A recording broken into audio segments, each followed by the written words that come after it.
नमस्कार सगळ्यांना. शुभ संध्याकाळ, शुभ संध्याकाळ, शुभ संध्याकाळ. आपण हे पुस्तक थोडस रिफर करत आहोत, अष्टांग योग आणि कुंडलिनी योग. आता याचं प्रयोजन प्राणायामाशी काय? तर प्राणायाम आपण वर्ग जो मोफत ठेवलाय 15 दिवसाचा, आंतरराष्ट्रीय योग दिनानिमित्त ठेवलाय. पण त्याचं महत्व असं आहे की आपल्याला आता जे कुंडलिनी योग साधना करायची आहे, तर या कुंडलिनी योग साधना करताना पहिल्यांदा शिवसर्वोदय शास्त्र शिकणं गरजेचं आहे. म्हणजे शिव काय, शक्ती काय, पार्वती काय हे सगळं कळलं पाहिजे. म्हणून भाग 1 मी सगळ्यांना करायला सांगितलंय. तर भाग 1 करण्यामध्ये थोडंसं मटेरियलिस्टिक आहे. बाकीचे श्वासाचे नियम आहेत. पण भाग 2 पासून आपलं जे ज्ञान आहे, आपला जो इंटरेस्ट आहे त्याप्रमाणे ठरतं. तर भाग 2 हा चक्रांचा गूढ आहे. आता तो का ठेवला चक्रांचा गूढ? जर शिवसर्वोदय शास्त्र बघितलं तर एक 2-4 श्लोक आहेत त्याच्यात चक्राशी रिलेटेड. चक्र हा शब्द त्यांनी म्हटलेला नाहीये. पण तत्वानुसार त्याचे आकार काय, बीजमंत्र काय, रंग काय असं म्हटलेलं आहे. मग ते चक्रांचंच आहे. तर तुम्हाला सांगितलं हे जे सगळं ब्रह्मांड आहे, ब्रह्मांड आपण जे म्हणतो अहम ब्रह्मास्मी, परमब्रह्म. परमब्रह्म काय आहे? ते सहस्त्राराच्या तिथे कुंडलिनी पोहोचल्यावर जे काही होतं तेच ब्रह्मन आहे. म्हणजे पुन्हा हे ब्रह्मन काय, परब्रह्म काय, हे सगळं कुंडलिनीशीच येतं. चक्रांशीच सगळं येतं. सगळं रहस्य ब्रह्मांडातलं कुंडलिनीशीच आहे. त्या चक्रांशीच आहे. कारण कुंडलिनी ही शक्ती आहे. म्हणजे स्त्री आपण हे ब्रह्मांड उत्पन्न कसं जर होतं, आपण बघितलं ओंकारातनं ब्रह्मांड उत्पन्न झालं. म्हणून ओम ध्वनीचा सुद्धा खूप महत्व आहे. मग आता ते उद्या घेणार आहे. कारण ओंकार साधना का करायची? नुसतेच ओंकार म्हणायचे असं नाहीये ना त्याचं, की शांत वाटतं, झोप छान लागते आणि छान ध्यान लागतं. ध्यानाआधी ओंकार म्हटले पाहिजेत. आणि आपण बघतो ओंकारानंतर तुम्हाला सांगितलंच आहे तुमचं तुम्ही ध्यान करायला, सामूहिक चेतना पेरायला, तुम्हाला मॅनिफेस्टेशन काय करायचंय ते पुढे तुम्ही ध्यान कंटिन्यू करू शकता. तर हे जसं सांगितलंय तसं आता प्राणायाम सुद्धा करण्याला सांगण्यामागं आपले जे शिवसाधक आहेत त्यांना मी सांगितलं, की नुसतं प्राणायाम करायचं असं नाहीये. पुढचं उद्दिष्ट ओळखून घ्यायचंय. मेन प्राणायाम करण्याने नाड्या शुद्ध होतात. शिवशक्ती ह्या जर आपण बघितलं, डावी नाडी म्हणजे चंद्र आहे, उजवी नाडी म्हणजे सूर्य आहे. तर या ज्या नाड्या आहेत त्या मोकळ्या झाल्याशिवाय त्या सुषुम्नेतून शक्ती वर उठत नाही. ती जी शक्ती मूलाधारात बसलेली आहे, ती प्रत्येक चक्रामध्ये सुद्धा आहे. आता हे सगळं सायन्स मी सनातन विज्ञानमध्ये सांगणारच आहे.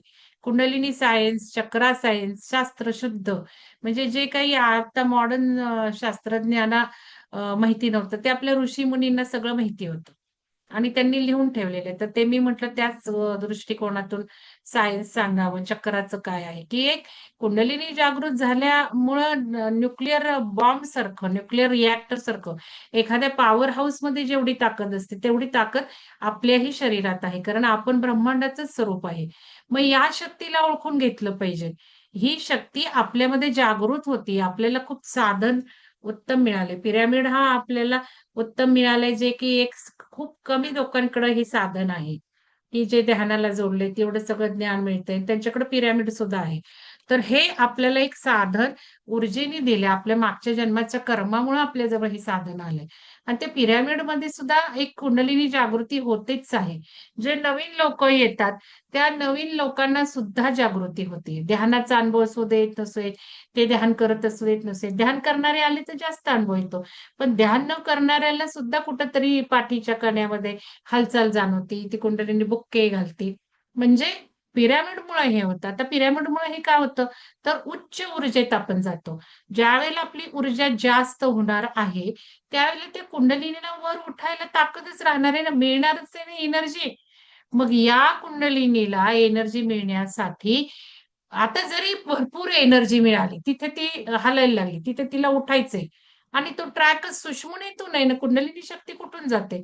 कुंडलिनी शक्ती सुषुम्नेतून जाते. आता सुषुम्ना म्हणजे काय वेगळी अशी पाईप आहे, वेगळ्या नाड्या आहेत, तसं काही नाही. नाड्या तशा अदृश्यच आहेत तिथे. ते ट्रॅक आहेत, ऊर्जा चॅनल्स आहेत. आणि ज्यावेळेला डावी पण नाडी चालू असते, उजवी पण नाडी चालू असते, त्यावेळेला ती कुंडलिनी आपलं सुषुम्ना चालू असते, आपण असं म्हणतो. पण मग ती रिकामी पाहिजे ना त्या शक्तीला त्या जागेतून जायला. एक डावी पण सुरू आहे, एक उजवी पण सुरू आहे. मग इथे आता ती सुषुम्ना सुरू झालीये. तर सुषुम्ना सुरू झालीये, तर ऊर्जेला जायचंय. मोकळाच ट्रॅक नाहीये. म्हणून मग प्राणायाम करायला सांगितलं, की प्राणायाम करून घ्या, नाडी शुद्ध करून घ्या, नाड्या शुद्ध करून घ्या. आता हे सगळं कुठल्या स्टेजेसवर कशावर अवलंबून असतं? तर आपण मागच्या जन्मी काय साधना केलेल्या आहेत. आपल्या या जन्माचं काय कारवी गाठोडे घेऊन आलोय. या जन्मी आपण काही साधना, आपला साधना मार्ग कोणता आहे? आपलं पथ कुठलं आहे? हे सगळं अवलंबून असतं. म्हणून मग आपण प्राणायाम घेतलं. मग प्राणायामामध्ये मी म्हटलं ग्रंथ वाचन सुद्धा म्हटलं. मग ग्रंथ वाचन कुठलं सिलेक्ट केलं? आपलं अंतिम उद्दिष्ट जे आहे तेच. कुठलाही जर मार्ग घेतला, राजमार्ग घ्या, हठयोग घ्या, भक्ती मार्ग घ्या, सगळ्याचं अंतिम उद्दिष्ट परमात्मेत विलीन होणं, योग घडणं. मग योग केव्हा घडतो? हे जर आपण शिवसर्वोदय साधकांना माहितीये. योग केव्हा घडतो? ती जर शक्ती खाली मूलाधारात बसलेली आहे, ती ज्यावेळेला इथे सहस्रारात येते. शिव हा इथे आहे ना. हा जो काही आहे आता तुम्ही हे जे ब्रह्मन बघताय, ब्रह्मांड बघताय, तोच शिव आहे. पण शिव हा इथेच बसलाय ना. कारण इथवर ती कुंडलिनी आली, चढत, चढत, चढत आज्ञाचक्रातनं आली, आली, आली, आली, इथे आली. मग इथे आल्यावर आपणच तो शिव अनुभवतो ना. आपणच ते ब्रह्मनाम ब्रह्मास्मी अनुभवतो आपण. म्हणजे शिव हा इथे पण आहे. मग ही जी कुंडलिनी शक्ती जी आहे, देवी आपण म्हणतो, नवरात्रात उपास करतो. सगळं हे शक्तीशी आहे हे समजून घ्यायचं. आणि अध्यात्म काय आहे? शास्त्राच्या पुढचं, विज्ञानापुढचं अध्यात्म आहे. जिथे विज्ञान संपतं तिथे अध्यात्म सुरू होतं. मग ही ज्यावेळेला शक्ती येते, येते, येते, उठती, उठती, उठती, उठती, इथे आली. मग त्या शिवाशी ती एकरूप होते. आणि मग एकरूप झाली म्हणजेच अहम ब्रह्मास्मी. एक क्षणभर का होईना ती अनुभूती येते. एक कण का होईना ती अनुभूती. ब्रह्मनच आपण बनतो. आपण परब्रह्म बनून जातो. आपल्याला कळतं आपलं स्वरूप हे चित शक्ती आहे. चित शक्ती म्हणजे व्हायब्रेशन्स, व्हायब्रेशन्स, व्हायब्रेशन. तेजोमय आहे. शक्तिमय आहे आपलं स्वरूप. आपलं स्वरूप काही शरीर नाहीये. आपलं स्वरूप हे स्पंदनात्मक आहे. आता मी जर मंगलदैन म्हटलं तर सॉलिड नाहीये ते व्हायब्रेशन्स आहेत, स्पंदन आहेत. असं, असं, असं, असं, असं आहे. पण ते डोळ्यांना दिसत नाही कारण डोळ्यांच्या तेवढ्या बारीक क्षमता नाहीये. तेवढी चेतना नाहीये, तेवढी पॉवर नाहीये. पण जर का कुंडलिनी ऊर्जा, कुंडलिनी शक्ती इथे आली ना, मग सगळं ते ब्रह्मांड दिसायला लागतं. मग त्या मुंगीच्या मनात काय चाललंय, त्या खेकड्याच्या मनात काय चाललंय, ला काय चाललंय, जर्मनीला हे सगळं कळतं. सगळा भेदच मिटतो. कारण सगळं आपण एकत्व होतं. आपलं स्वरूप आहे ना हे सगळं. आपल्यातच सगळं मावलंय ना ब्रह्मांड. आपण नाहीये ब्रह्मांडात. आपल्यामध्ये ब्रह्मांड आहे. म्हणजे आपलं स्वरूप एवढं सगळं आहे. मग प्राणायाम करताना नुसतं नाड्या मोकळ्या करायच्यात का? नुसतं प्राणायाम करायचे का? त्याचे उद्दिष्ट माहिती पाहिजे. आपण प्राणायाम का करतो? म्हणून हे ग्रंथ वाचन केलं. आता यामध्ये जे आज वाचणार आहे ते महत्वाचं आहे सगळ्यांना सांगितलं. ध्यान साधकांनी या. कारण हे एकदा कळलं, की मग थोडंसं तुम्हाला कळेल, की काय आहे. थोडंसं क्ल्यू येईल. मग आता ओंकाराचं सुद्धा ते का करायचं? तर ओंकार साधनेने सुद्धा तुम्ही नुसतंच ओंकार साधना करता. झोप छान येते, शांत होते, गोळ्या कमी झाल्या. हे सगळं मटेरियलिस्टिक आहे लक्षात घ्या. ओंकार एवढी उच्च साधना आहे, की ओंकारातनच आपला जन्म झाला. आपलं स्वरूपच ओंकारमय आहे. जसं आपणच ब्रह्मन आहोत, तसं तो ओंकारच आपण आहोत. मग त्या ओंकारातनं जे काही निर्माण होतं, या कुंडलिनी जागृतीसाठी सगळ्या खटपटी चालल्यात. क्रियायोग सुद्धा योग सुद्धा, योगासनं सुद्धा काय करायचे त्या कुंडलिनी हलवा, हलवा, हलवा. ती शक्ती जागृत करा, करा, करा. यासाठी सगळा खटाटोप आहे. भक्ती करा, करा, करा. कुंडलिनी जागृत करा, करा, करा. आणि आपल्याला काय करावं लागतंय? आपल्याला किती सोपं देतंय बघा ऊर्जा. अगदी 15-15, 20-20 वर्ष आजच आता एक फोन आला 15 वर्ष साधना करतात मॅडम 3:30 ला उठून. फोन आला मुलीचा जॉब गेला 2 दिवस रजा काढली तर मुलीचं हे केलं बसा घरी. मी त्यांना म्हटलं आमच्या साधकांना 2 वर्ष, 3 वर्ष माझ्याबरोबर ध्यान करणाऱ्यांना असं काही एकदम होत नाही. मटेरिअलिस्टिक पहिलं नाहीये. तुम्ही संकल्प मी बघतीये मटेरिअलिस्टिक. मुलांमध्येच मग्न झालाय, मुलांचेच संकल्प आणि मग तुम्ही कशी काय साधना 15 वर्ष केली एवढी 3:30 ला उठून? आज पण केली म्हणत होत्या. म्हटलं राग म्हणून घेऊ नका मॅडम. पण ध्यानातलेही अनुभव नाहीयेत. ध्यान काय देतं आध्यात्मिक अनुभव नाहीयेत. आणि नाही म्हटलं मायाजाळातनं संसाराच्या तुम्ही बाहेर पडला. आम्ही मुलांचे संकल्प लिहू नका म्हणतो. मी म्हटलं उलट किती सुंदर घडेल आता तिचं असं म्हणा. जे म्हणाल, जे समजून घ्याल तेच तुम्हाला लाभणार आहे. आपण बघतोय. मग हा विषय इथे होतो का? इथे एवढं सगळं कुंडलिनी जागृती होतायत आपल्या ध्यानातून. एक तर तुम्हाला मी सांगते चक्र ध्यानातून होते आणि पिरॅमिडमध्ये होते. आणि माझ्याबरोबर ध्यान करून होते. या 3 गोष्टी लक्षात ठेवा. ओपनली बोलतीये मी आता. कारण मला थोडंसं आता या गोष्टीला किती दिवस मी वाट बघणार? मग ह्या कुंडलिनी योगाच्या मार्गाने आपल्याला जायचंय. कारण हे सगळं मी हा पाठ चाललाय, करून घेतलाय. माझे हे सगळे अनुभव आहेत. नादानुसंधान माझं करून झालंय. माझ्यामध्ये ते गुंजन केव्हा 15 वर्षापूर्वी तरी झालेलं आहे. सगळे नाद सुरू होतात. काय असेल मागच्या जन्मीची साधना. मग हे जे नाद सुरू होतात, नाद म्हणजे हृदयात सुरू होतात. हृदयात सुद्धा तो हृदयाकाश आहे. जसा हा अवकाश आपण म्हणतो, तसा इथे सुद्धा अवकाश आहे. मग ज्यावेळेला ती कुंडलिनी येते, तुम्हाला आता अनुभव आले चक्रधाण्यामुळे. जागृती झालेली आहे. मग कुंडलिनी येते, शक्ती येते, वर उठते, इथे येते. आता तुम्हाला जरी जाणवत नसेल ना, तुम्हाला असे व्हायब्रेशन्स येत नाही, तुम्हाला असं होत नाही, ना पुढं-मागं, तुम्हाला असं काही होत नाहीये. तुम्हाला काही होत नाही. तुम्हाला असा धक्का बसत नाही. तुमच्या मणक्यात कोणी मारत नाही. नाही होत समजा. पण तरी तिची स्पंदनं सुरू झाली. हळू-हळू तिचं काम सुरूच आहे. आणि तुम्ही ज्यांना हे अनुभव येतायत ना, त्यांनी शांत जरा काम करताना बघावं. ती स्पंदनं चालूच असतात. मग रात्री सुरू होतील, मग ओंकारात होतील, मग प्राणायाम होतील. म्हणून परवा त्या मॅडमने म्हटलं, "तुम्हाला प्राणायामची गरजच नाही." एक मात्र होतं, ही कुंडलिनी जर खूप सुंदर ॲक्टिव्हेट झाली ना, म्हणजे आता आपल्या ह्याच्यामुळे होती, पण ती राहत नाहीये ना. मग मला म्हणता, "मॅडम तुम्ही ध्यानाला असलं की छान होतं.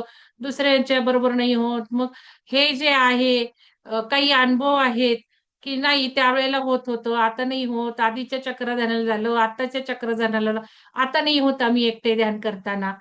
मग हे सगळं मी चेक करतेय लक्षात घ्या. तुमच्या टप्प्या-टप्प्यांना. तुम्हाला बाजूला सरायचं काय चाललंय बघायचं. बाजूला म्हणजे किती तुमच्यामध्ये ते मुरले, बीज अंकुरायला लागलेत, हे माझं प्रत्येकाचं इंडिव्हिज्युअलकडे लक्ष आहे.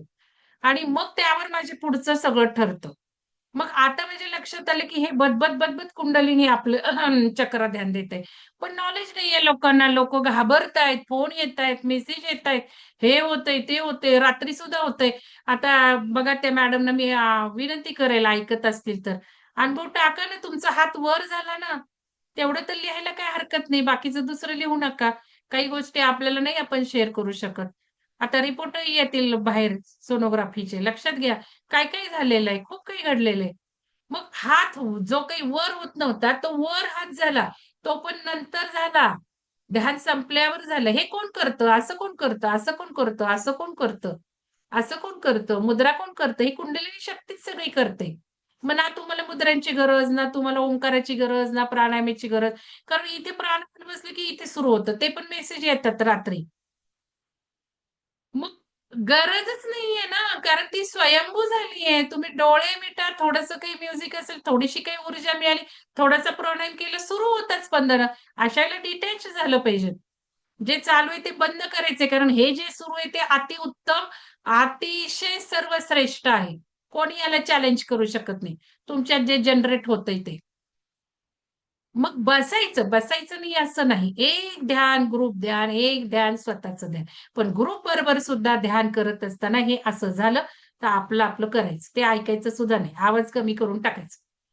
किंवा आवाज चालू ठेवायचा काही हरकत नाही. मग थांबलं, कारण एवढी काही स्वयंभू झालेली नाही ते. मग थोडंसं थांबलं, तरी सुद्धा मग परत प्राणायाम करायचा. ओंकार चालू आहे, परत ओंकार करायचा. पण या ओंकार साधनेने नाद जनरेट होतात हृदयात. का नाद जनरेट होतात हृदयात? तर या पुस्तकात सगळं आहे. शास्त्र आहे. सगळं सुंदर सांगितलेलं आहे. म्हणून आज आणि सोमवारी थोडंसं होईल त्यानी तुम्हाला बास होणार आहे. काय होणार आहे? ओंकाराने काय होतं? ह्यानी काय होतं? तेवढं बास होणार आहे. मग आपण नादानुसंधान घेणार आहे. मग नाद काय जनरेट होतं? ती कुंडलिनी जेव्हा येते, ती भेदन करते. तत्वांचं सुद्धा भेदन करते. म्हणून पंचतत्व, पंचमहाभूत शिकायचंय शिवसरोदातनं. जर पुढे जायचं असेल, तुम्ही ज्ञान पिपासू असाल तर हे करायचं. तर मग इथे जी काही हृदयात आली, ती हृदयात आता काय एअर तत्व आहे, एअर एलिमेंट आहे. मग ती हृदय चक्राला भेदन करायला लागते. दन, दन, दन, दन तिचं कार्य सुरू होतं. मग दुखतं की नाही हृदय तुमचं? कळा येतात की नाही? येणार आहे, कारण तिथली घाण चालली आहे, सफाई चालली ऑपरेशन करतात त्याला नाही का वेदना होत. तिथे भूल दिलेली असती, पण बाहेर आल्यावर नाही का मग वेदना होतात. मग किती दिवस ते औषधं खातो. मग इथे तर कुंडलिनी तेच करते ना सगळं जीवाचं, मागच्या जन्माचं कर्म, हृदयाला काही यातना झाल्यात, हृदयाच्या कप्प्यात काही फिजिकल घाणे, काय डिस्फंक्शन आहे, सेलमध्ये काय घातले, कार्मिक काय साठवलंय, किती हृदयाला त्रास करून घेतलाय, किती मनाला लावून घेतले, हे सगळं ती साफ करते. मग ती काढून टाकते, गरळ ओकते. आणि मग हे सगळं यातना होतात. मग जास्त नाही झाल्यास नाही थांबवाय. मग इथे ज्या वेळेला ते एअर तत्वात कुंडलिनी येते, त्यावेळेला ती ज्यावेळेला साफ-सफाई त्या चक्राचं सगळं करून घेते, ओपन होतं, बॅलन्स होतं आणि मग या एअरमधनं गुंजन सुरू होतं नादाचं. घुंगरू येतात, किणकिणी येते, डप असं. मला तर ढोलच सुरू झालं सुरुवातीला. ढन, ढन, ढन, ढन. सांगितलं मी तुम्हाला एक्झाम्पल. आमच्या तिथे जंगलाच्या तिथे वाजवायचे एका कुठं. मला वाटायचं ते काय होळी झाली, मार्च झाला, अजून संपलं नाही, अजून संपलं नाही. अहो ते बघा ना ढोल वाजवतायत किती वेळ. ते म्हणतात मला नाही आवाज येत. ढोल झाला, रिम झुंझुन, झुंझुन, झुंझुन पैंजणची होते. कोणाला कसेही होतात आणि ते बदलत जातात स्वर. पण नंतर ज्यावेळेला हे सगळं होतं, इकडे येतं, हे आकाश तत्व सुद्धा या चक्राचं सुद्धा हे होतं, मग ते नाद थांबतात. कारण एअरच नाही आता त्याला. आता आकाशच नाही. मग कुठनं तो आवाज येणार? मग नानाहत नाद जो आहे तो हृदयातला असतो, ऑटोमॅटिक असतो. आपला त्याच्यावर कंट्रोल नसतो. जसं कुंडलीने थांबवू शकतो, बाबा तू स्पंदनं नको करू, तो कोणतरी बघतोय. मी आता ग्रुपमध्ये बसलीये. मी पिरॅमिडमध्ये बसलीये. अशाने मी मागं बसायला सांगितलंय. पुढं नाही बसायचं तुम्ही. आणि सगळे साधकांना माहिती होईल म्हणूनच आता मी ओपनली बोलते. कारण YouTubeवर सगळंच चाललंय ओपनली. पण याचं गूढ-गूढ रहस्य सगळ्यांना नाही देऊ शकत आपण. म्हणून मग तो आता ग्रुप करायचा एक. कुंडलिनी योग साधना ग्रुप करायचं. मग त्यासाठी थोडंसं ज्ञान देणं चाललेलं आहे. मग आता याच्यामध्ये हे जे होतं आकाश तत्वाजवळ आलं. मग आकाश तत्व पण नाही आता साउंड ट्रान्सफर कसा होणार? मग कुंडलिनीला आपण थांबवू शकतो. त्या स्पंदनांना आपण थांबवू शकतो. ती हळू करते न जाणवेल अशी. न फिरेल ना असं-असं काही होईल असं थांबवती ती. पण ह्या अनाहत नादाला आपला काही कंट्रोल राहत नाही. नाही मला आता तो नकोच आहे, वेड लागल्यासारखं होतं. काही चाललंय कानात, काही चाललंय ढन, ढन, ढन. नको मला हा आवाज नाही थांबत तो. म्हणून तर त्याला अनाहत म्हटलंय. अनाहत, अनाहूतपणे येतो. कधी येईल, कधी घालवता येईल आपल्या हातात काही नाही. पण मग काय करायचं? या नादाला डोळे मिटायचे आणि त्या साउंडवर ऐकायचं. बस. आणि एवढी सर्वोत्तम साधना कोणतीही नाहीये. त्या अनाहत नादावर जर आपण फोकस केला, ते ध्यान अतिउत्तम होतं. मग हे कोण देतं? अनाहत नाद कोण निर्माण करतं? कुंडलिनी जागृती झाल्याशिवाय होणार आहे का? त्या चक्रांचं भेदन झाल्याशिवाय होणार आहे का? बाकीच्या मार्गाने कळतच नाही. बाकीच्या मार्गाने कुंडलिनी एवढी ॲक्टिव्हेटच नसते. स्लो प्रोसेस असते. त्या क्रियायोगाला 1 तास करावा लागतो व्यायाम, 1 का 1.5 तास. आपल्याकडे बघा डोळे मिटले की सुरू, डोळे मिटले की सुरू. आपला म्हणजे किती महान योग आहे. आय एम व्हेरी प्राउडफुल की हे सगळं आपल्याला मिळतंय. विनासायास मिळतंय आणि ज्ञान मिळते. बाकीकडे ज्ञानही नसतं. मग नुसतं बसायचं साधनेला, नुसतं बसायचं. हे का होतं, ते का होतं, कोणी उत्तरं देत नाही, ज्ञान नसतं, काही नसतं आणि कोणी कुठंही सांगतं, कोणी काहीही सांगतं, कोणाला काही नॉलेज असतं ते बरळतं. मग भटकणं या मार्गामध्ये खूप आहे. जसा हा फायदा आहे, तसं भटकणं पण खूप आहे. सिद्धी खूप आहे. गाईडन्स मिळत नाही. योग्य हे असं का होतंय कळत नाही. मग आता हे सगळं मी तुम्हाला थोडं सांगितलं. आता हे म्हणून प्राणायामाने सुद्धा आपल्याला तिथवर पोहोचायचंय. म्हणजे प्राणायामाने नाड्या शुद्ध करून का करायच्या तर ही खेळवायची आहे कुंडलिनी आपल्याला. तिला नाड्या शुद्ध करून घ्यायची. म्हणून मग आता प्राणायाम झाला म्हणून ओंकार साधना करा म्हटलं. कारण या मग डिझाईनच तसे. यावेळेला माधुरी मॅडमचा आला लगेच फोन 2 तारखेला. आले मी आता. घ्यायचा का योगा? म्हटलं नाही, नाही या महिन्यात ओंकारावर फोकस आहे. योग नाही, प्राणायाम पण नाही. मग हे सगळं डिझाइन केलं म्हणून मग ओंकाराला या म्हटलं. खूप जणांनी माझ्या रिक्वेस्टला मान्यता दिली किंवा काय ऐकलं, त्या सगळ्यांचे धन्यवाद. आता त्याच्यातून जे काही आपण ग्रंथ वाचन करणार आहे, त्याचं पण बॅकग्राऊंड इथे आहे. कारण नादानुसंधान जे आहे ते कुंडलिनी जागृतीसाठीच आहे. मग इथे नाद निर्माण झाले, की मग त्या साधनेची महती तिथे सांगितली. आणि माऊलींनी हे खूप ओपनली डिस्कस केले. आज मी एक व्हिडिओ टाकलाय शिवसरोदय ग्रुपवर. तो माझ्या गुरूंचा आहे. गुरूंचा असेल किंवा परमहंसांचा असेल बघा. ते म्हणतात नुसतं नावं परमहंस दिलीत.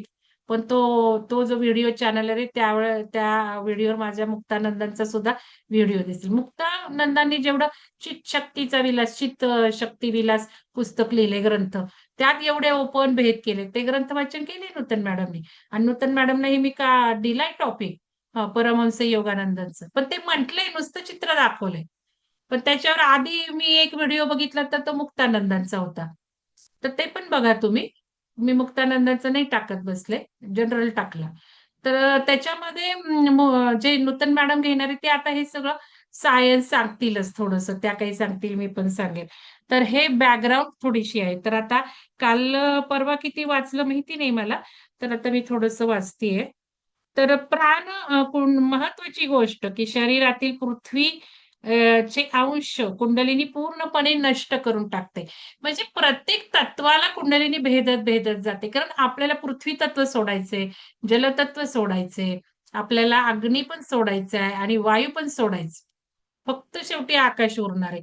मग ही जर तत्व लाईट करणं चाललंय, जे ब्रह्मांडीय ऊर्जा आता करतीच आहे. कारण तोच अजेंडा आहे आपला. सगळ्या आपल्या शरीरात डीएनए मध्ये बदल होत आहेत, शरीरात बदल होत आहेत.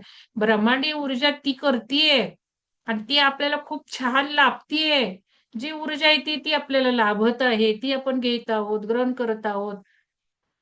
हे सगळं त्या ऊर्जेचं कृपा आहे आपल्यावर. पूर्वी एवढं नाही पटापटा व्हायचं. कुंडलिनी पूर्णपणे नष्ट करून टाकते पृथ्वी तत्वाला. मग इतकेच नव्हे तर जलाचे अंश देखील उरू देत नाही. म्हणजे हे माहिती पाहिजे नाही. मग काय शरीराला जपायचंय काय तुम्हाला? ते तुम्ही ठरवा. अशा प्रकारे पृथ्वी आणि जल या दोन भूतांचा या दोन महाभूत आहेत ना, पंचमहाभूत म्हटले. या दोन भूतांचा ग्रास केल्यावर म्हणजे नष्ट केल्यावर किंवा कमी केल्यावर कुंडलिनीची पूर्ण तृप्ती होते. आणि तृप्त झाल्यावर ती सौम्य होते व सुषुम्नेपाशी राहते.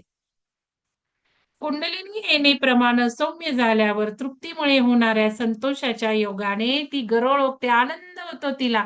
मग ती गरळ ओकते. आपण ओकतो ना, तसं ती गरळ ओकते. तो असतो रस. म्हणजे बघा, तुम्हाला लाळ गळते ना, किती पुढच्या गोष्टी होत आहेत बघा. लाळ नंतर मध. गोड लाळ होते का बघा, कोणी सांगा मला चॅट बॉक्स मध्ये. त्या लाळीची चव गोडसर असते का? पुढची स्टेप येते.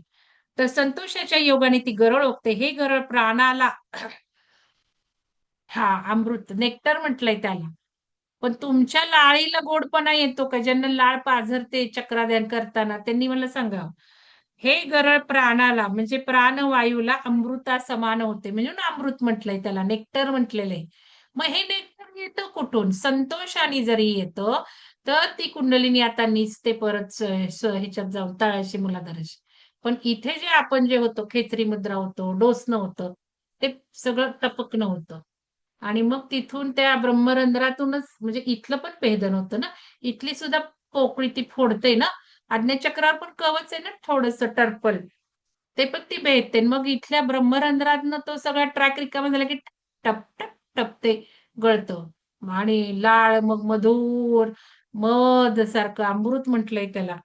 तर मग या अमृता समान होते आणि या अमृताने प्राणाला चैतन्य प्राप्त होते. मग आता हे प्राण आपण सगळं समजून घ्यायचंय आपल्याला. ऍक्च्युली प्राण म्हणजे सूर्यनाडी आणि आपण म्हणजे डावी नाडी. हे लक्षात ठेवा. आता हे कशात शिकतो आपण? भक्तीमध्ये शिकतो तसे प्राण. पण मग हे सगळे जे काही गुण आहेत ते शिकले पाहिजेत. हा प्राण अग्नीतून बाहेर पडतो खरा, पण चमत्कार असा की तो अंतर्बाह्य शीतलता निर्माण करतो. म्हणजे अग्नी जरी पडला तरी शीतलता निर्माण करतो. आणि अगोदर क्लांत म्हणजे निर्जीव, क्लांत म्हणजे निर्जीव, अगोदर क्लांत होऊन गेलेले अवयव पुन्हा समर्थ होऊ शकतात. म्हणजे समर्थ होऊ लागतात. आणि हे अनुभव आपण घेतले. 4-5 दिवसच सुरू झाले अनुभव आपल्याला. पण नाड्यांचे मार्ग खंडित झाल्यामुळे आता बघा, मी जे म्हटलं नाडी ब्लॉकेजेस, नाडी मग पुढे जात नाही ना. नाड्यांचे मार्ग खंडित झाल्यामुळे आणि वायूंचे 9 भेद नष्ट होऊन प्राणनरूपी एकच वायू उरल्यामुळे शरीर धर्माचे अस्तित्व नसते. इडा आणि पिंगळा या नाड्यांचे मिलन होते. गाठी म्हणजे ग्रंथी सुटतात आणि 6 चक्रांचा भेद होतो. म्हणजे चक्रांचा भेद. मग चंद्र, बघा इथे पण आहे, चंद्र अपान वायू आणि सूर्य प्राणवायू यांचे अनुमान करण्याचे ठरवले तर नाकाशी सूत धरले तरी प्राणवायूचे अस्तित्व जाणत नाही. आपण हे बघतो ध्यानातनं. आपल्याला वाटतच नाही आपण श्वास घेतो, बंद होतो तो श्वास. मग इथे काय धरलं तरी ते हालत नाही. बुद्धीचे स्फुरण थांबते. मग बघा, परिमल तेवढा घाणेंद्रियात उरतो, पण तो सुद्धा शक्तीसह, कुंडलिनीसह मध्यमेमध्ये, सुषुम्नेमध्ये लीन होतो. वरच्या बाजूने सहस्त्रारातून चंद्रामृताचे, आपण आता मी जे म्हटलं ते अमृत, चंद्रामृताचे तळे कलंटे, तळे कलंटे असं म्हटलंय. तळे कलंटे म्हणजे बदबद बदबद सुरू होतं मग. आणि ते अमृत कुंडलिनी, आणि ते अमृत कुंडलिनी शक्तीच्या मुखामध्ये, कारण ती काम करून थकली ना, आता वर जायलं, भेदलं, सगळं भेदन केलं, मग ती तिच्या मुखामध्ये झरते. त्या अमृताने नाड्याभर, हे सगळं माऊलींचं वर्णन आहे बरं का. आपण ज्ञानेश्वरीत बघणारच आहोत. पण इथे कसं थोडस हे डॉक्टरांनी लिहिल्यामुळे म्हटलं आपण, डॉक्टर वाळुंबेने लिहिलंय ना. कारण माऊलींनी सुद्धा कोडात्मक लिहिलंय. बऱ्याच गोष्टी माऊलींनी पण कोडात्मक लिहिल्या. ते आपल्याला लगेच समजत नाहीत. म्हणून मग ते टीका पाहिजे त्या श्लोकांच्या. आणि प्राणवायू अमृताने नाड्या भरतात आणि ते सर्वांगामध्ये संचरते. आणि प्राणवायू जेथल्या तेथे मुरून जातो. मूस खूप तापवली म्हणजे तिच्यातले मेण वितळून जाते आणि मुशीमध्ये वितळून गेलेल्या धातूचा रस तेवढा उरतो. म्हणजे हे काही रूपक आहेत. सुवर्ण वृक्षाच्या पालवीमध्ये नित्य नूतन कलिका डोकाव्यात, त्याप्रमाणे नवी मोहक नखे निघतात. बघितलं ना नखांमध्ये तुम्ही बदल? कोणी कोणी बदलला? बघितला नखांमध्ये? बघा काय लिहिलंय मग. कोण करतंय हे सगळं? शक्ती जागृत झाली. अशी एवढं लवकर 5 दिवसात अन् 8 अन् 10 दिवसात तुमची नखं बदलली, तुमचे केस बदलले, तुमची त्वचा बदलली. सुषमा मॅडम. कोणाकोणाची नखं बदलली. काहीतरी नखांमध्ये वाढ बघितली. तुम्ही नुसती वाढ बघितली. तुम्ही कलर नाही बघितला, कारण मी सांगितला नव्हता कलर. तुमचं निरीक्षण म्हणून मग ते पण मला कारण ठरलं. एक तर अनुभव उशिरा देतात. मी नाही घेणार अशा लोकांना. आणि या कुंडलिनी योग साधनामध्ये फटाफटा काढून टाकणार. नाही उत्तरं लिहिली नाही, कारण तो अभ्यास वर्ग आहे. अभ्यास आणि सराव वर्ग असणार आहे. तिथे वेळेत तुमचा अनुभव आले पाहिजे. कारण हे ज्ञान कोणी विश्लेषण करत नाही. बघा, मग कलर सुद्धा बघायला हवा होता तुम्ही. मला तुमचे अनुभव एवढे सॅटिस्फॅक्शन वाटले नाही. एवढं सगळं देते मी बघत होते. खूप दिलं. मग नवी मोहक नखे निघतात. दातही निराळे निघतात. किती जणांनी दातांचे अनुभव लिहिले. त्यांना धन्यवाद. त्यांनी दात कणखर झालेले बघितले, रंग बघितला, दातांवर इन्यामल आल्यासारखं सुद्धा बघितलं. म्हणजे एवढं होतं का? शास्त्र म्हणेल आणि डॉक्टर म्हणतील आणि कोणी म्हणतील, हे काय तुमचं हे असलं? दातही निराळे निघतात. पण ते फार नाजूक असतात. जणू काही हिरकण्यांच्या 2 रांगाच. मानकांच्या कण्यासारखे दिसणारे रोमांचाचे अंकुर त्वचेवर दिसू लागतात. रोमांचित त्वचा होते. नखे जास्त पिंक, बघा. स्वच्छ वाटत आहे सुषमा मॅडम. करेक्ट. पिंक होणे म्हणजे किती शुद्धी होणे शरीरातली. रक्त शुद्ध झाले म्हणून नख पिंक व्हायला लागली. आणि नखांवरून आपलं आरोग्य कळतं. बघा किती पिंक आहेत बघा. ऐका, तुम्ही बघा. तळहात आणि तळपाय बघा, त्वचेवर अंकुर दिसू लागतात. म्हणजे कशाचे? रोमांचाचे. फ्रेश होती ना, तजेलदार होती ना त्वचा. तळहात आणि तळपाय म्हणजे जणू काही रक्तकमळे. म्हणजे कधी बघितले त्या तळहातांचा रंग बघितला का? बघा तळहातांचा रंग. त्या तळपायाचा रंग पण बघायला हवा होता. मुलाधार आपण केलं, स्वादिष्टान केलं. तळहात आणि तळपाय म्हणजे जणू काही रक्तकमळेच. आणि दृष्टी तर इतकी निर्मळ, दृष्टी सुद्धा छान होते. दृष्टी तर इतकी निर्मळ आणि तेजस्वी की काही विचारू नका.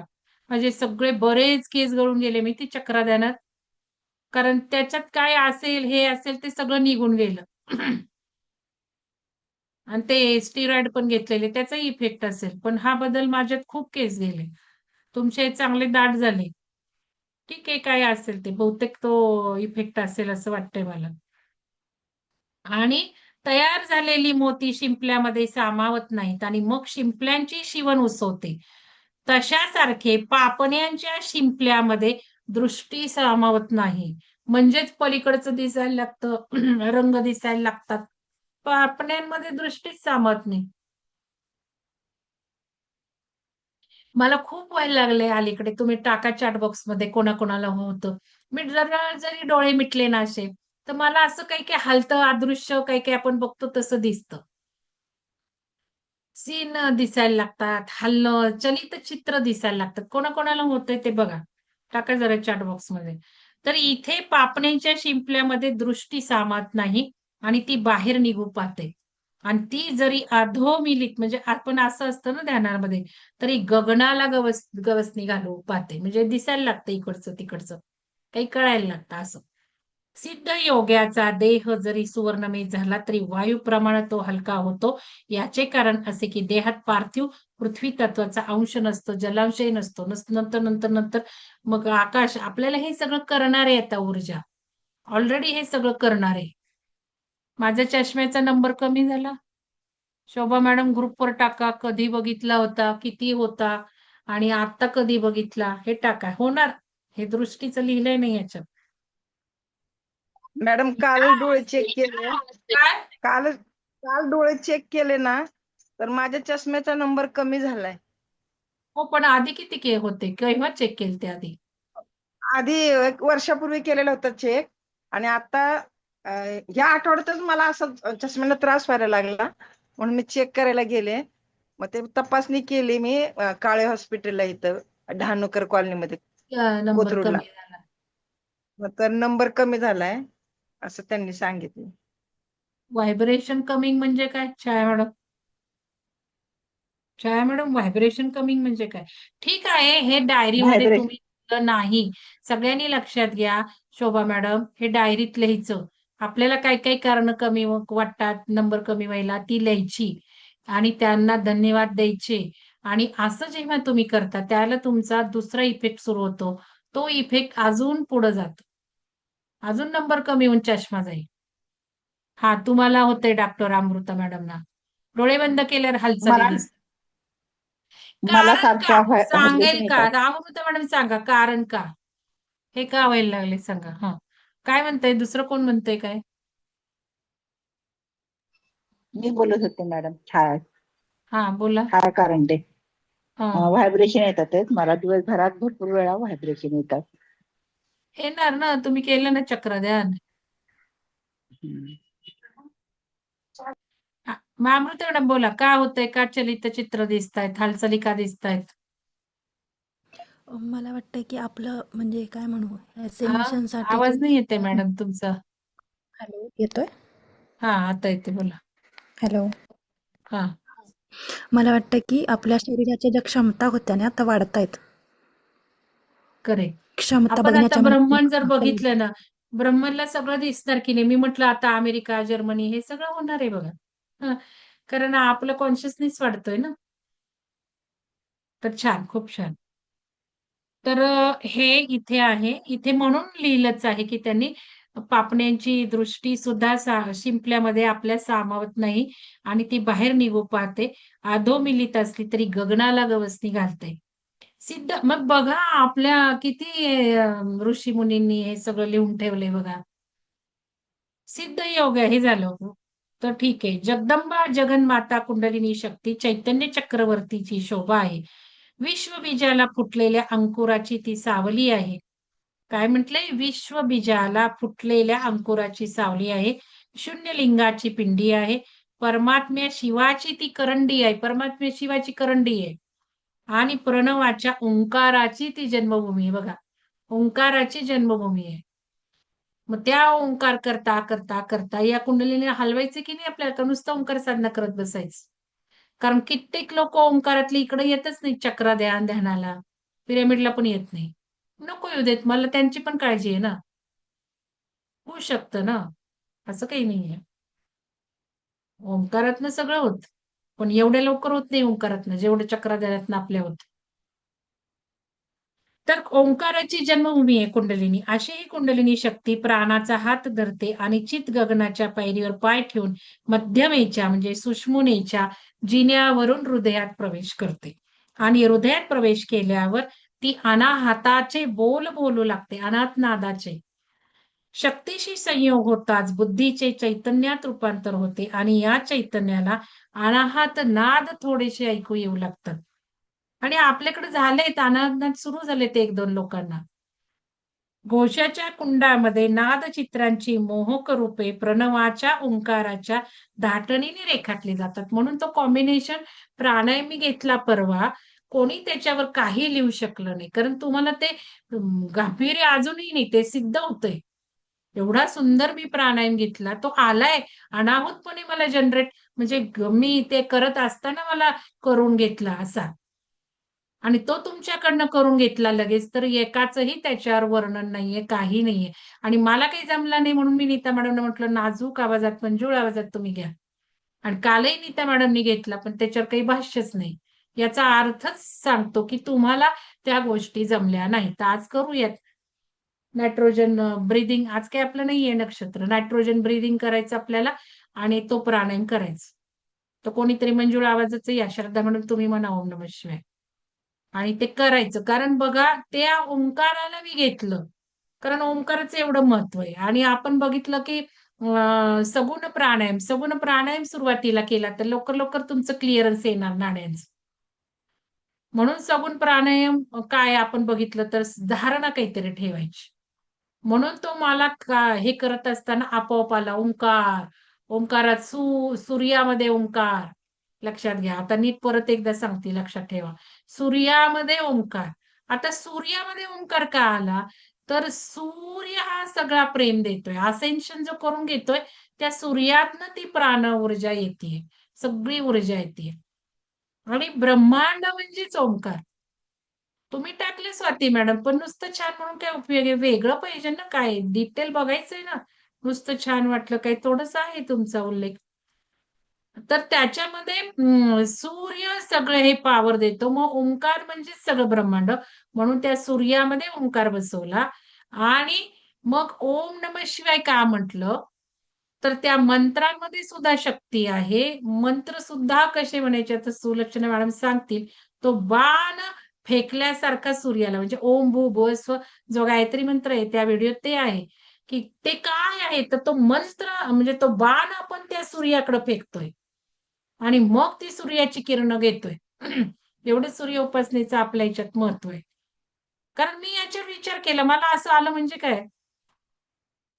मग मंत्र ओम नमः शिवाय, मग त्याच्यावर प्राणायाम, म्हणजे हा मंत्र प्राणायाम मी नाव दिलं. कालचा व्हिडिओ जर बघितला असेल तर काय माहिती तो टाकायचा राहिला का काय, कारण ते सुदर्शन पिरामिडचं चॅनल होतं. मग त्याच्यावर एक व्हिडिओ टाकला. मग विहंगमला जायला मला वेळ लागला. मग तो टाकला नाही. मंत्रा प्राणायाम म्हणजे मंत्रामध्ये प्राणायाम म्हणायचं. मग हे सुद्धा जमत नाही ना लोकांना. कारण का नाही जमत? मल्टिपल टास्किंग काय म्हणायचं, पॅरल टॅक्सिंग, मल्टीटास्किंग जमत नाही. कारण एका वेळेला एकाच ठिकाणावर चेतना स्थिर नाही होत. 2 कशावर होणार, 3 कशावर होणार, 4 कशावर होणार. मग मंत्र प्राणायाम ओम घ्यायचा श्वास, नम म्हणजे श्वास सोडून द्यायचा आहे. कारण ओम म्हटल्यावर तो पॉज ठेवतो आपण आपोआप, लगेच नम म्हणायचंच नाही. मग तो पॉज होतो, कुंभक होतो. मग नम म्हटल्यावर सोडून देतो. आणि मग शिवायला सगळा पॉज ठेवायचा. म्हणजे हा प्राणायाम सांगितला. मग त्याला नंतर तुम्ही कुठलेही मंत्र, हे मात्र मनाचं आलं बरं का. म्हणजे ते आलं की बाबा ओम नमः शिवायच काय. मग गायत्री आपलं सूर्यनमस्काराला आपण ओम भानवे नमः, ओम रविये नमः, ओम खगाय नमः, वॉटर काय म्हणतो ते 12 सूर्यनमस्कार म्हणा की ते मंत्र, कारण सूर्यात ओंकार बघतोय. पण सगळ्यात महत्वाचं त्याच्यात आलं की ओम ज्या वेळेला आपण म्हणतो त्यावेळेला त्या ओंकारमय सूर्याला मिठी मारतोय आपण. आपण समाविष्ट होतोय त्या सूर्यामध्ये आणि ओंकारामध्ये. हे किती महान आहे. टेक्निकच महान आहे. कारण व्हिज्युअलायझेशन, इमॅजिनेशन इज एव्हरीथिंग. मग इमॅजिनेशन इज एव्हरीथिंग म्हणजे आपण त्या सूर्यात मर्ज होतोय, आपण ओंकारात मर्ज होतोय. म्हणजे काय आपण किती हायर आपल्या चेतना करतो, ऊर्जा करतो एक छोट्याशा टेक्निकनी. मग ते फिलिंग्स नको का आणायला? काय होतं इथे? मिठीच घालतं म्हणजे आपण विलीन झालो त्याच्यात. मग हे मिठी मारायची दुसरी स्टेप सांगितली की आपण मर्ज होते ओंकारमयी सूर्यामध्ये. तर ठीक आहे, हे करूयात. 1-2 तरी करूयात. श्रद्धा मॅडम रेडी राहात का श्रद्धा मॅडम? या प्रकारातले रहस्य जाणून घ्यायचे असेल तर तीव्र कल्पना शक्तींची जोड मिळालेली. बघा मी काय बोलले ते चालेल. कल्पना शक्तींची या प्रकारातले रहस्य जाणून घ्यायचे असेल तर तीव्र कल्पना शक्तीची जोड मिळालेली असली पाहिजे. व्हिज्युअलायझेशन आपलं जे टेक्निक आहे ते हे सगळं अध्यात्मात सुद्धा आहे. श्रद्धा मॅडम आहे. शक्तीची जोड मिळालेली असली पाहिजे. पण कल्पना शक्ती सुद्धा हतबल होईल अशीच शक्यता आहे. पण खरे म्हणजे घोषाच्या कुंडात कोणत्या नादाचे स्पंदन होणे हे सांगता येणे कठीण आहे. घोष म्हणजे कसले? त्या घोषाच्या कुंडात घोषाच्या कुंडात म्हणजे हृदयात असेल कोणत्या नादाचे 10 प्रकारचे नाद आहेत. त्या प्रकारे कुठले होतील हे सांगणं कठीण आहे. मग जोपर्यंत प्राणाचं अस्तित्व आहे तोपर्यंत गगनामध्ये हृदयाकाशात आकाश या महाभूतात नाद निर्माण होणारच. म्हणून नाद घुमत असतो. अनाहत नादाच्या मेघ गर्जनेने आकाश हृदयकाश दुमदुमू लागते आणि ब्रह्मरंध्र आपोआप मोकळे होतात. कळलं आता इथून का हे होल पडणार आहे? ब्रह्मरंध्र का रिकाम होणार आहे? ज्या वेळेला ब्रह्मरंध्र मध्ये रिकाम होईल त्याच क्षणाला अहम ब्रह्मास्मी अवस्था येते. Enlightenment, realisation, self realisation. ते फिजिकल सुद्धा आहे लक्षात घ्या. ब्रेन मध्ये फिजिकल सुद्धा काही घडावं लागतं. आज्ञाचक्राला आधी ते सगळं कवच फोडावं लागतं. मग तिथून आणि ते डोसण्या हे जे चालू आहे आपलं काय म्हणतात खेचरी मुद्रा तिथून इथून इथून हे फिजिकल सुद्धा व्हावं लागतं. मग ती कुंडलिनीच करते. लोक फिजिकली कापतात सूर्याने तिथे माहिती काही पण आगोरी उपाय आहेत. आपल्याला डोसण्या देते ती आपोआप. म्हणजे किती किती आपल्याला ऑटोमेशन आलंय बघा ना. आणि मग हे जेव्हा पोचती हृदय म्हणजे काय होतं या आवाजानेच ढोलकं काय वाजते गुणगुण मोठा आवाज असतो तो. नकोसं होतं हे काय झोपेत सुद्धा तेच. जसं आता झोपेत हालचाली व्हायला लागल्यात ना तुमच्या मग मला मेसेज येतात तसंच हे होतं. म्हणून हे माहिती करून घेणं गरजेचं आहे. यायचं असेल पुढं तर नाहीतर मग संपलं. जे आहे त्याच्यावर भागवा. तुमचं ध्यान करा. काही आनापानसती करा किंवा काही करा. हे जे काही इथे वर्णन दिलं की जे मला सुद्धा माहिती नव्हतं. मी हे पहिल्यांदाच वाचतेय पुस्तक. हे मला आत्ता कळतंय की अनाहत नादाच्या मेघगर्जनेने आकाश हृदयाकाश दुमदुमू लागते. दुमदुमू आणि ब्रह्मरंध्र आपोआप मोकळे होतात. म्हणजे नादानुसंधान झालं. नाद यायला लागले की त्याच्या आवाजानेच ते ब्रह्मरंध्र मोकळं होतं. किती छान आहे बघा. फिजिकल आहे ना सगळं. मग एक हृदयाकाश आणि दुसरे महादाकाश. एक हृदयाकाश आणि दुसरे महादाकाश म्हणजे हे सगळं आकाश. मग माझ्या गुरूंचं नाव चिदाकाश. त्यांचा ग्रंथ आहे. आपल्याला वाचायचंय ते सगळं. कधी पोहोचणार आहे आपण चिदाकाशात?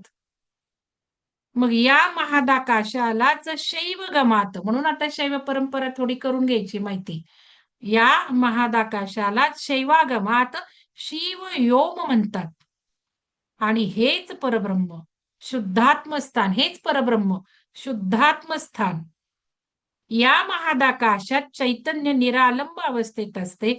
याच महादाकाशात देवी कुंडलिनी तेजाचा नैवेद्य अर्पण करते. हा नैवेद्य अर्पण केल्याबरोबर शिव आणि शक्ती यांच्यामधील द्वैताची सारी भाषा समजते. म्हणजे शिवशक्तीचा मिलाप होतो. थांबूया तिथे आता. मग पुढे हे सोमवारी मला असं वाटतं अजून महत्वाचं होईल. कारण 6 तारखेला मॅडम म्हणतात ना थांबूयात. तर चला आता मला असं वाटतं थोडंसं नायट्रोजन ब्रीदिंग करूयात आणि ते काय मंत्रा प्राणायाम करूयात. तर सुरुवात अशी करू नायट्रोजन ब्रीदिंगनी करू आणि मग मंत्रा प्राणायाम करता करता तुम्हाला ध्यान घटायला लागलं बसा ध्यान करा. ठीक आहे. चला पाणी पिऊन घ्या. पाणी महत्वाचं आहे. थोडंसं